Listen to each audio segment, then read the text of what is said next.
중국 북송 위기에서 자유까지. 일부에서 우리 부부는 다롄 공항을 탈출해 지하 주차장 공중전화로 구조 요청을 했습니다. 검은색 현대 소나타가 20분 후에 온다고 했죠. 하지만 그 20분이 과연 얼마나 길었을까요? 지금부터 2부를 시작하겠습니다. 지하 주차장은 어두웠어요.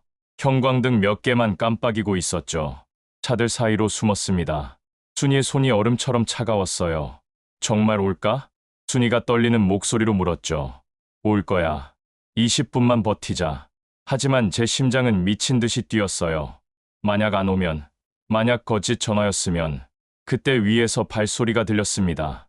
이쪽이다. 지하로 내려갔다. 보위부 요원들이었어요. 여러 명인 것 같았죠. 순이야, 저쪽으로. 차들 사이를 비집고 더 안쪽으로 들어갔어요. 기둥 뒤에 숨었죠. 발소리가 가까워졌습니다. 박 기장, 나와. 지금 나오면 용서해 주겠다. 이명국의 목소리였어요. 그도 내려온 겁니다. 순이가 제 팔을 꽉 붙잡았어요. 온몸이 떨리고 있었죠. 박 기장, 생각해봐. 어머니는 어떡할 거야? 청진에 계신 어머니. 이명국이 소리쳤어요. 제 가슴이 찢어지는 것 같았죠. 어머니, 이미 알고 있었어요. 제가 이러면 어머니가 어떻게 되는지. 하지만 돌아갈 수는 없었어요. 돌아가면 죽음이었으니까. 박 기장, 마지막이다. 나와. 발소리가 더 가까워졌어요. 저는 주위를 살폈습니다. 비상구가 보였죠. 저쪽으로 가면 밖으로 나갈 수 있을 것 같았습니다. 순이야, 저쪽 비상구 보여? 응, 내가 신호하면 뛰는 거야. 알겠지? 순이가 고개를 끄덕였어요. 발소리가 우리가 숨은 차 바로 옆까지 왔습니다. 여기 있나? 보위부 요원 한 명이 기둥 쪽으로 다가왔어요. 지금이다. 뛰어. 저와 순이가 동시에 일어나 뛰었죠. 비상구를 향해. 저기다. 뒤에서 소리가 들렸어요. 발소리가 쫓아왔습니다. 비상구 문을 밀어 열었어요. 밖은 공항 뒤편이었죠. 화물 트럭들이 있는 곳. 저쪽으로. 순이의 손을 잡고 달렸어요. 트럭 뒤로 숨었습니다. 숨이 턱까지 차올랐어요. 몇 분이나 지났지? 모르겠어. 한 10분. 아직 10분이나 남았어요. 20분이 이렇게 긴 줄 몰랐죠. 박 기장! 이명국이 밖으로 나왔어요. 보위부 요원 서너 명이 그의 뒤를 따랐습니다. 너 정말 미쳤구나. 공화국을 배신해? 원수님을 배신해? 이명국의 목소리에 분노가 가득했어요. 중국 공안에 연락했다. 곧 잡힐 거야. 그럼 북송이다. 알지? 북송되면 어떤 꼴을 당하는지. 북송. 북한으로 돌아가는 것. 그러면 공개 처형입니다. 아니, 처형당하기 전에 온갖 고문을 당하겠죠. 순이가 울기 시작했어요. 소리 없이 눈물만 흘렸죠. 괜찮아. 괜찮을 거야. 제가 속삭였어요. 하지만 제 목소리도 떨렸습니다. 그때 엔진 소리가 들렸어요. 차 한 대가 들어왔죠. 검은색 세단. 현대 소나타. 설마. 차가 우리 쪽으로 왔어요. 천천히, 조심스럽게. 차 번호판을 봤습니다. 요령 A-8234. 맞았어요. 바로 그 차였어요. 순이야, 저 차야. 차가 트럭 옆에 섰어요. 뒷문이 열렸습니다. 빨리 타세요. 한국어였어요. 중년 남자 목소리였죠. 저와 순이가 차에 뛰어탔어요. 저기요. 이명국이 차를 발견했어요. 우리 쪽으로 달려왔습니다. 빨리요. 제가 소리쳤죠. 운전사가 엑셀을 밟았어요. 차가 급출발했습니다. 이명국이 차 문을 잡으려 했지만 놓쳤어요. 차는 이미 멀어지고 있었죠. 세워. 차 세워. 이명국이 소리쳤어요. 보위부 요원들이 뛰어왔지만 이미 늦었습니다. 차는 공항을 빠져나갔어요. 큰 도로로 나왔죠. 저와 순이는 뒷좌석에서 숨을 헐떡였어요. 믿을 수가 없었죠. 괜찮으세요? 운전사가 백미러로 저희를 봤어요. 50대쯤 되어 보이는 남자였죠. 조선 쪽 억양이었어요. 네, 감사합니다.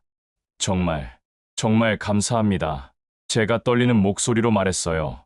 저는 김 목사입니다. 중국에서 탈북자들을 돕고 있어요. 김 목사.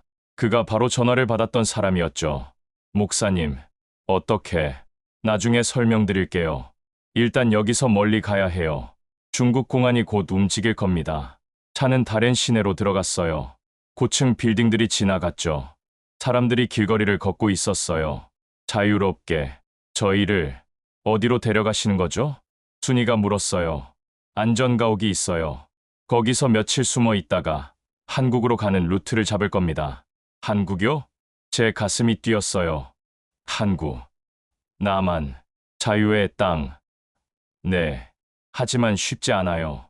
중국 공안이 수배령을 내릴 거고 북한 보위부도 찾으려 할 겁니다. 조심해야 해요. 차는 골목길로 접어들었어요. 좁은 길을 이리저리 돌았죠. 추격을 피하려는 것 같았어요.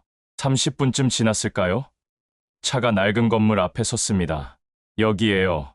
빨리 내리세요. 저와 순이가 차에서 내렸어요. 김 목사가 우리를 건물 안으로 이끌었죠. 계단을 올라갔어요. 3층. 낡은 철문이 있었습니다. 김 목사가 문을 열었어요.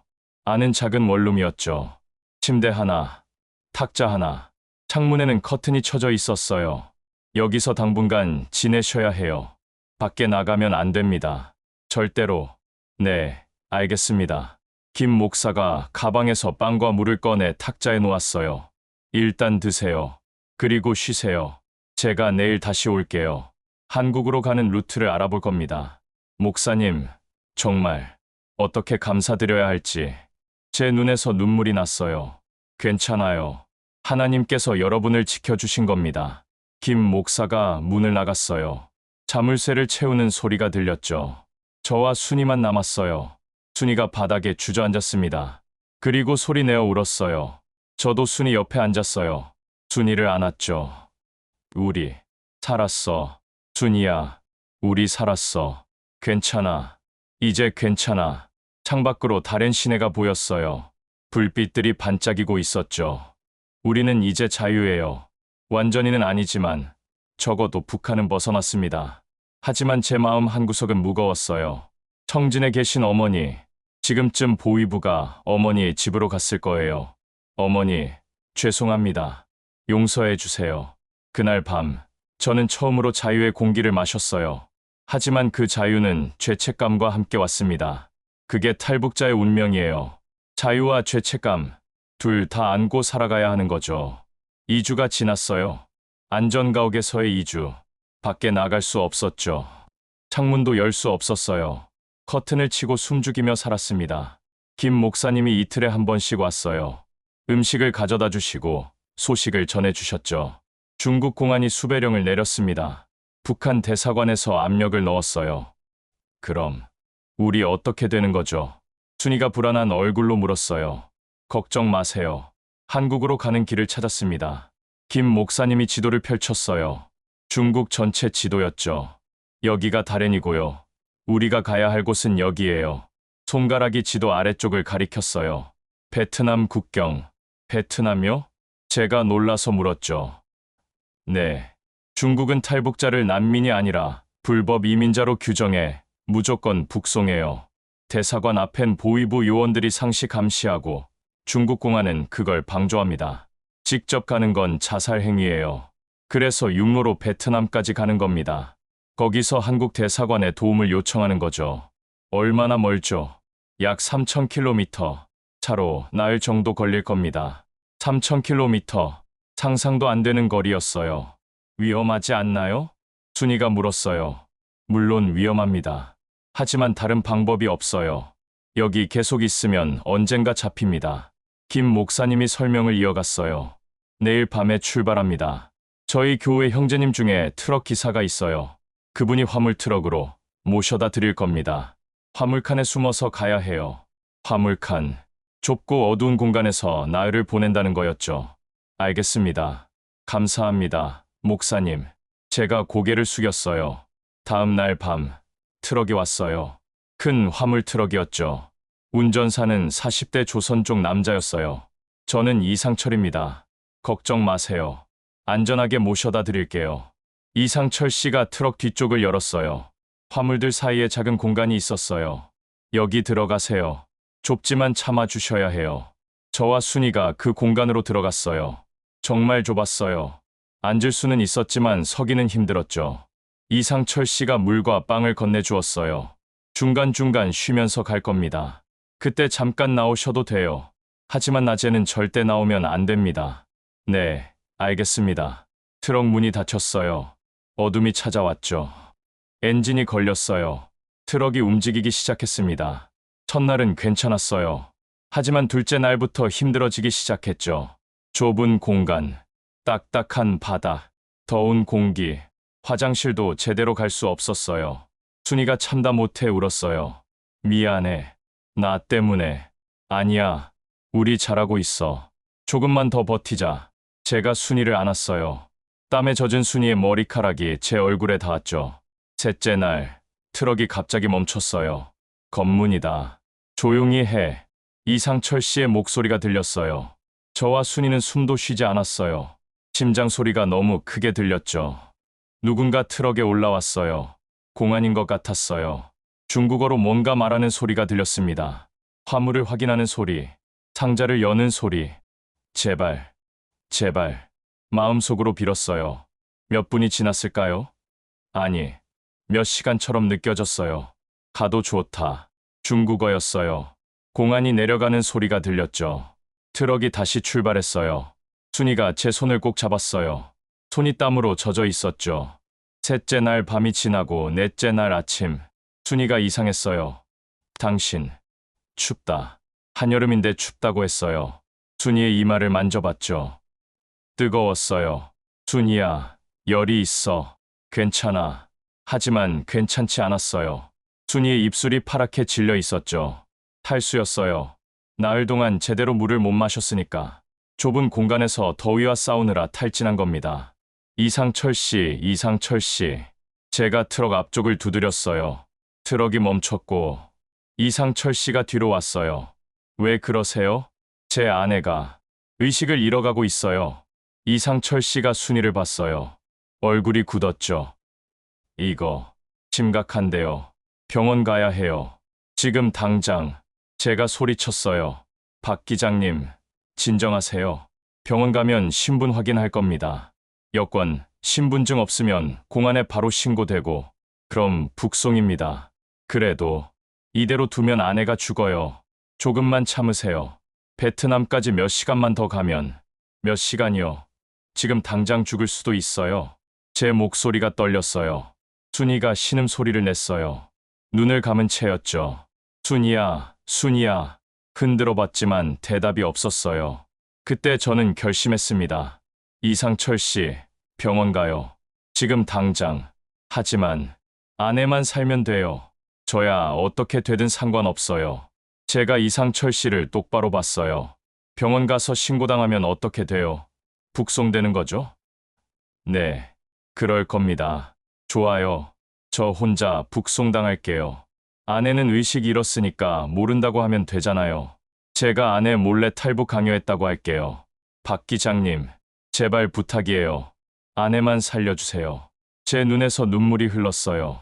이상철 씨가 잠시 생각하더니 전화를 꺼냈어요. 잠깐만요. 제가 아는 사람한테 전화해 볼게요. 누군가와 급하게 중국어로 통화했어요. 됐습니다. 병원 말고 다른 데로 갑니다. 어디요? 제 친구가 조선족 의사예요. 은퇴했지만 아직 약이랑 링거는 있대요. 30분 거리입니다. 정말요? 빨리 갑시다. 트럭이 방향을 바꿨어요. 산길로 접어들었죠. 30분이 30년처럼 느껴졌어요. 순이는 계속 신음소리를 냈어요. 저는 순이를 안고 있었죠. 순이야, 조금만 버텨. 조금만. 트럭이 멈췄어요. 도착했습니다. 작은 집 앞이었어요. 시골집이었죠. 이상철 씨가 순이를 안아들었어요. 문을 두드렸죠. 문이 열렸어요. 60대 조선족 할아버지가 나왔습니다. 어서 들어와. 빨리. 할아버지가 우리를 안으로 데려갔어요. 작은 진료실 같은 방이었죠. 여기 눕혀. 침대에 순이를 눕혔어요. 할아버지가 순이를 진찰하기 시작했습니다. 맥박을 재고 눈을 확인하고 체온을 쟀죠. 심한 탈수야. 바로 링거 맞아야 돼. 할아버지가 빠르게 움직였어요. 링거를 준비했죠. 순이 팔에 주사 바늘이 꽂혔어요. 투명한 링거액이 천천히 들어가기 시작했습니다. 이제 괜찮아. 2~3시간 있으면 깨어날 거야. 정말요? 정말 괜찮아요? 제가 울먹이며 물었어요. 그래, 살았어. 조금만 더 늦었으면 위험했을 텐데. 할아버지가 제 어깨를 두드렸어요. 고맙습니다. 정말, 정말 고맙습니다. 저는 할아버지 앞에 무릎을 꿇었어요. 이러지 마. 일어나. 할아버지가 저를 일으켜 세웠어요. 자네들, 북에서 왔구만. 네, 알아. 말투로 알 수 있어. 나도 북에서 왔거든. 네, 1990년대 고난의 행군 때 넘어왔지. 중국에서 40년 살았어. 할아버지가 창밖을 봤어요. 내 아들도 2010년에 탈북했다가 붙잡혔어. 그 뒤로 소식이 없어. 목소리가 떨렸어요. 그러니까 자네들은 꼭 살아야 해. 꼭 한국까지 가야 해. 알았나? 네. 네. 저도 울었어요. 2시간 후, 순이가 눈을 떴어요. 당신, 순이야. 저는 순이를 안았어요. 미안해. 내가 제대로 못 챙겨서. 아니야. 내가 약해서. 할아버지가 음식을 가져왔어요. 죽이랑 물이었죠. 천천히 먹어. 급하게 먹으면 안 돼. 순이가 죽을 먹었어요. 1숟가락, 2숟가락. 색깔이 돌아왔어요. 얼굴에 생기가 났죠. 이제 가도 되겠어. 하지만 물 자주 마셔야 해. 할아버지가 큰 물병을 건네주었어요. 얼마를 드려야 할까요? 저희가 가진 건 제가 주머니를 뒤적였어요. 필요 없어. 그냥 가. 하지만 내 아들 대신이라 생각해. 내 아들도 어디선가 누군가의 도움받았으면 하는 아버지의 마음인 거니까. 할아버지가 우리를 문 앞까지 배웅했어요. 잘 가. 꼭 살아. 감사합니다. 정말, 정말 감사합니다. 저희는 다시 트럭에 올랐어요. 이번엔 순이 상태가 괜찮았죠. 트럭이 출발했어요. 저는 창밖을 봤습니다. 할아버지가 손을 흔들고 있었어요. 내 아들 대신이라 생각해. 그 말이 가슴에 박혔어요. 그날 저녁, 트럭이 멈췄어요. 도착했습니다. 이상철 씨가 문을 열었어요. 밖에 공기가 들어왔죠. 얼마나 좋던지. 밖으로 나왔어요. 다리가 후들거렸죠. 나흘 동안 제대로 서지도 못했으니까요. 여기가 어디죠? 베트남 국경 근처예요. 저 산 너머가 베트남입니다. 이상철 씨가 산을 가리켰어요. 여기서부터는 걸어가셔야 해요. 국경 검문소가 있어서 차로는 못 가거든요. 걸어서요? 네. 밤에 산길로 가면 됩니다. 제가 안내할 사람을 불러놨어요. 잠시 후, 한 청년이 왔어요. 20대 후반쯤 되어 보였죠. 저는 베트남 사람입니다. 한국말 조금 해요. 따라오세요. 청년이 앞장섰어요. 산길로 접어들었죠. 밤이었어요. 달빛만이 우리를 비췄습니다. 산길은 험했어요. 돌부리에 자꾸 걸렸죠. 순이가 넘어졌어요. 괜찮아? 제가 부축해서 일으켰어요. 응, 괜찮아. 하지만 순이의 무릎에서 피가 났어요. 2시간쯤 걸었을까요? 청년이 멈춰섰어요. 여기가 국경이에요. 저쪽이 베트남. 정말로 국경선이 있는 건 아니었어요. 그냥 산속이었죠. 하지만 청년이 말하니 믿을 수밖에요. 이제부터 조심하세요.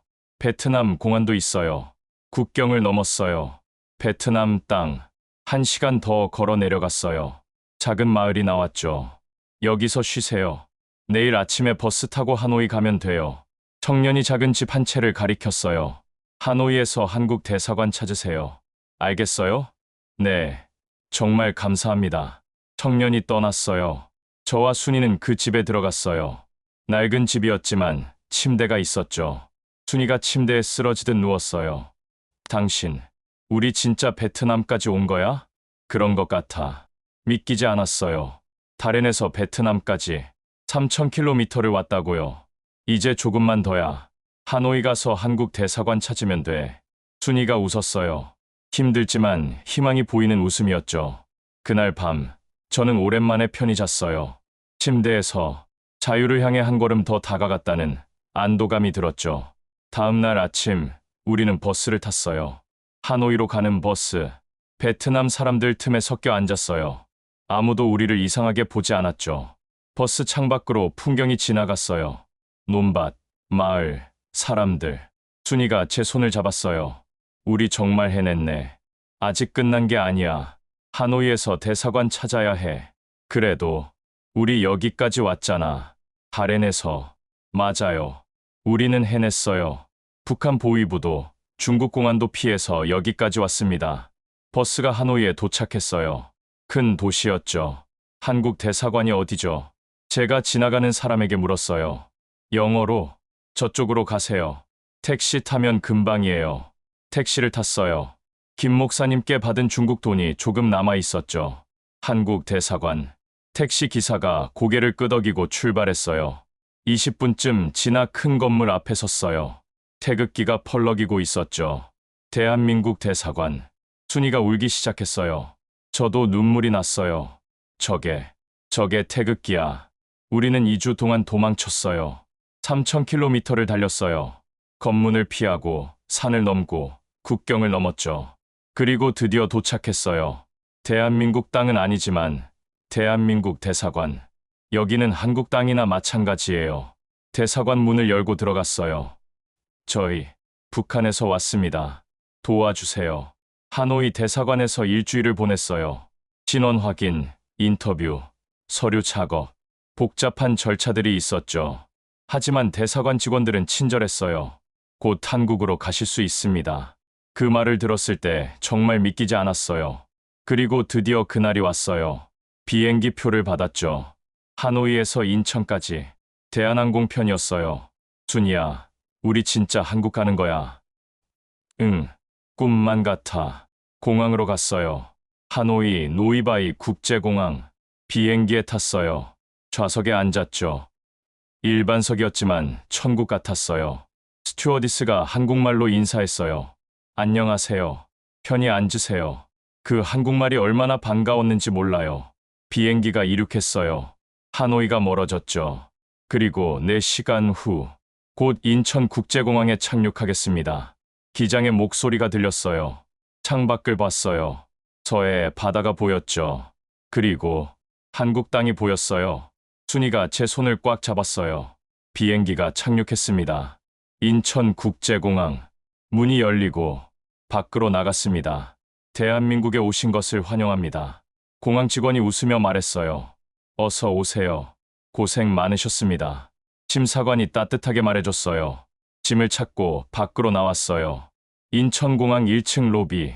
사람들이 정말 많았어요. 자유롭게 걷고 웃고 떠들었죠. 아무도 감시하지 않았어요. 아무도 두려워하지 않았어요. 이게 자유구나.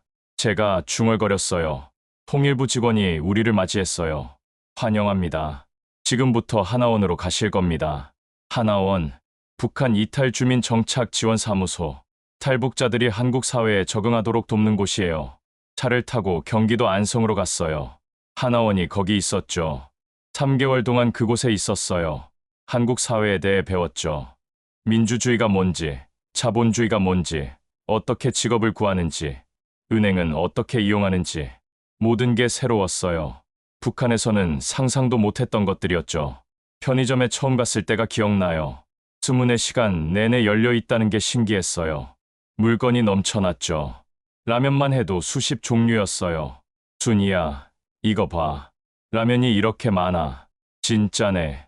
어떤 걸 사야 할지 모르겠어. 하나원 직원이 웃으며 말했어요. 천천히 배우시면 돼요. 다들 처음엔 그래요. 3개월이 지나 하나원을 나왔어요. 정착금을 받았죠. 집도 지원받았어요. 경기도 의정부에 있는 작은 아파트였어요. 우리 집이야, 순이야. 응, 우리만의 집.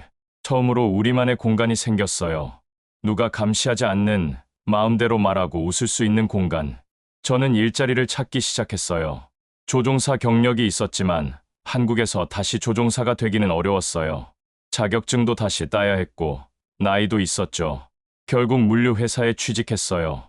창고에서 일을 시작했습니다. 힘들었지만 괜찮았어요. 제가 하고 싶어서 하는 일이었으니까요. 순이는 베이커리에서 일을 시작했어요. 빵 만드는 걸 배웠죠. 당신, 오늘 내가 만든 빵 가져왔어. 먹어봐. 와, 맛있다. 우리 순이 실력 늘었네. 순이가 웃었어요. 예전 그 밝은 웃음이 돌아왔죠. 하지만 모든 게 행복한 건 아니었어요. 밤마다 꿈을 꿨어요. 어머니 꿈. 청진 집에 계신 어머니. 지녀가. 어머니가 저를 부르는 꿈. 하지만 제가 아무리 달려가도 닿을 수 없었어요. 꿈에서 깨면 눈물이 흘렀죠. 당신, 또 어머니, 꿈 꿨어? 순이가 물었어요. 응, 미안해. 당신 잘못 아니야. 하지만 제 잘못이에요. 제가 탈북을 선택했으니까. 제가 어머니를 두고 왔으니까. 통일부를 통해 소식을 알아봤어요. 어머니가 어떻게 되셨는지. 죄송합니다. 확인이 어렵습니다. 그 말만 들었어요. 하지만 저는 알아요. 연좌제로 어머니가 정치범 수용소로 가셨을 거예요. 일은 넘은 나이에. 어머니, 죄송합니다. 정말 죄송합니다. 한국에 온 지 1년이 지났어요. 이제 한국 생활에 적응했어요. 말투도 많이 바뀌었죠. 나만 억양으로 말하려고 노력했어요. 순이와 저는 주말마다 산책을 했어요. 한강 공원에 갔죠. 여기 참 좋다. 그러게. 자유롭게 걸을 수 있다는 게 이렇게 좋은 거였어. 한강변을 걸으면서 생각했어요.